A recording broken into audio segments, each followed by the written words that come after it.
আলহামদুলিল্লাহ, এটা ছিল আমাদের আজকে রাতের খাবার। রাতের খাবারে যা যা ছিল, এখানে হচ্ছে একটা নদীর মাছ, এটাকে আমাদের পটুয়াখালী অঞ্চলের এইদিকে মানুষগুলো বলে রামসোস মাছ। আর হচ্ছে গিয়ে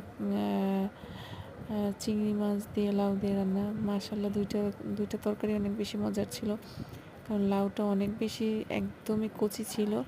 তো একদম দেশি চিংড়ি মাছ দিয়ে লাউটা রান্না করা হয়েছে। আর এটা হচ্ছে এই নদীর মাছটা। মাছগুলো ছোট ছোট, বাট প্রত্যেকটা মাছের পেটের ভিতরে ডিম ভরা। আর হচ্ছে আমার ডিমওয়ালা মাছ পছন্দ না, কিন্তু মাছের ডিম পছন্দ। তাও আবার সব মাছের ডিম আমি পছন্দ করি না। যেমন ইলিশ মাছের ডিমটা আমার খুব বেশি পছন্দ। ইলিশ মাছের ডিম খেতে আমি অনেক বেশি আমার ভালো লাগে। তো যাই হোক, এরকম ছোটো ছোটো মাছের ডিমগুলো আমার খুব বেশি ভালো লাগে। দুইটা খাবারই অনেক মজাদার ছিল।